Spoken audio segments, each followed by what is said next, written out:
বনমারা ওষুধ দিয়ে কৃষকের ৫ বিঘা ফসলের জমি পুড়িয়ে ফেলা হয়। তারপরেই আমরা অভিযুক্ত সেই কৃষকের বাড়িতে চলে আসি। এই ৫ বিঘা জমি একেকজন কৃষকের। তবে তাদের মুখে আপনারা বিস্তারিত জানতে পারবেন তাদের সাথে এই নিন্দাজনক ঘটনা তাদের পূর্বশত্রুতার জেরের কারণে। থানা পর্যায়ে কোনো কিছু ব্যবস্থা নিচ্ছেন? হ্যাঁ, থানা পর্যায়ে মানে কালকে টিএনওর অফিস থেকে লোক আসছিল, এসে দেখে গেছে।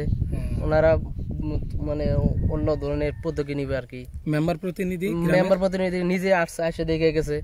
উনি বলছে কোনো পদক্ষেপ নেওয়া হয় নাই এখনো? না, এখনো কোনো পদক্ষেপ নেওয়া হয় নাই। মানে উনি বলছে যে এটা যে কোনো একটা অ্যাকশন নেবে। আচ্ছা, এই যে সমস্যাটা এটা আজ থেকে কতদিন হলো? আজকে দুই দিন হলো। আজ দিয়ে 2 দিন। হ্যাঁ, তার মানে কালকের রাত্রে দিছে? হ্যাঁ, কালকে রাত্রে দিছে। দিনের বেলা রোদ পাইছে, সবার চোখে ধরা পড়ছে। হ্যাঁ, সকালে পানি দিতে আসছে, আসে দেখে যে মনে করেন যে ইয়ের মধ্যে ওষুধ দিছে ক্ষেতের মধ্যে, এরকম লাশ হয়েছে।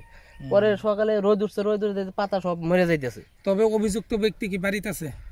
হ্যাঁ, অভিযুক্ত বাড়িতে আছে। আমরা শুনলাম যে উনি বর্ডার দিয়ে ভারত চলে গেছে। না, হ্যাঁ, উনি আবার মানে কালকা বিকালের ওই দিক পলায়ে চলে গেছে। কৃষকের মোট ৫ বিঘে জমিনে বনমারা ওষুধ দিয়ে ধান পুড়িয়ে ফেলা হয় এবং এই ৫ বিঘে জমিন একেকজনের। আমরা প্রথমে শুধু একজন ব্যক্তির কাছে আসি এবং তার থেকেই সকলের বিষয়টা জানতে পারি এবং তাদের মুখেই জানতে পারি তারা কেমন বিচার চান প্রতিনিধিদের কাছে। খাদ্যমন্ত্রীর কাছে আমরা বিচার চাই। এ তো দেশের সম্পদ, দেশের মানুষের রিজিক নষ্ট করা, মানুষের ক্ষতি করা, এটা কি ঠিক না? খাদ্য নষ্ট করা কি এটা কি ঠিক হয়?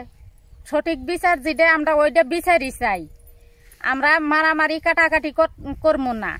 আমরা যেটা বিচারে আইনে যেটা হয় আমরা ওইটাই চাই।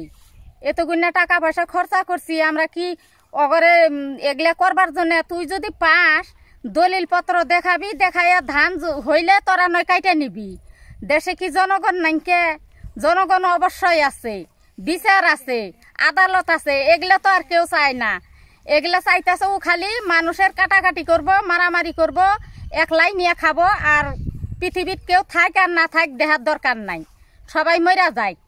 আর ও একলাই বেঁচে থাক, 10 জনের হক ও একলাই খাবো। এই বর্তমান পরিস্থিতিতে আপনারা প্রতিনিধির কাছে কেমন বিচার চান? আমরা বিচার চাই, সঠিক বিচার, যেটা আইনের বিচার, আইনে যেটা করব ওইটাই আমরা চাই। এই জমি নিয়ে মনে করেন আমাদের অনেক দিন থেকেই কেসাল, মানে ওরা খাইতেছে, ঠিক আছে, আমাদের দাদার অংশ। এখন আমরা গাড়ছি, ওনারা কাগজে থাকলে ওনারা নিবি, নিয়ে ওনারা গাড়বে, আমরা গাড়ছি, সমস্যা কি? ওরা ধান কাটে নিয়ে যাইতো। বনমারা ওষুধে যে ব্যক্তি আপনাদের এই ফসল পুড়িয়ে দিল, সে কি এর আগে এই জমি ভোগ করেছে কিনা? হ্যাঁ, মানে ও 18 বছর ধরে খাইতেছে আমাদের দাদার সম্পত্তি, মানে চুরি কইরা, মানে নকল দলিল করে খাইতেছে। হ্যাঁ, এখন আমরা তো দলিল বাই করছি, বাই করে আমরা খেতে আসছি। ওরা দলিল দেখাবো, ওরা যদি পায় আমরা দিয়ে দিব ওদের।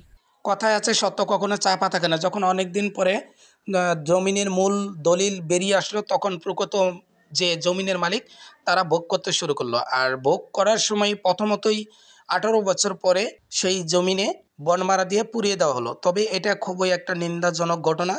এর জন্য তারা সুষ্ঠু তদন্ত এবং সুষ্ঠু বিচারের দাবি জানিয়েছে সমাজ ও প্রতিনিধিদের কাছে।